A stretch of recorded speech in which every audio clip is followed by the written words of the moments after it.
السلام عليكم. رسميا قطر ستفوز بكأس آسيا.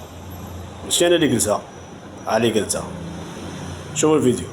دابا كاين واحد اخر مدرب سميتو عموته. مال عمود ياك هاد عموته هو اللي شاد الاردن دابا. واخا لاعب شاد بالأردن. الاردن ما دخلش ليه هذاك دابا هذاك راه وصل، سمعي، وصل الفينال دابا، بقى ليه ماتش واحد ويدي الكاس. بعد المهم راه ما عنده على الخير هذا. واش غيدي الكاس ديال الاردن؟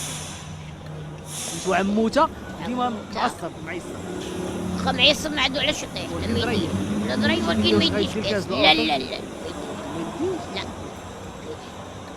والله لا دي هذا من هذا عرفنا هذا ترجع دي على حساب قول يجي قلت يا لا ثانية عالية. ايوا قول لكم انا يزيد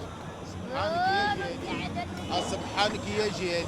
ما يديش الكاس ديال الاردن. تيش قد قريت لكم هادشي اللي ديك المره ما إيه. المغرب كامل تسرب. وركضوا مغاربه هذا ما كاين حاجه والله ما كاين وحده ما غيديش يطلبوا بعد الشتاء طلبوا الشتاء هي إيه. الدوله. مازال تبقى يزحل علينا ملي قالوا قبيله يطلب السلام مريضة خايدة مريضة. وانتم شكون اللي بغيتو يربح، قطر ولا الاردن؟ انا بغيت الاردن. الله تفرجوا ان شاء الله الماتش مع الربعه في توقيت المغرب. خليكم.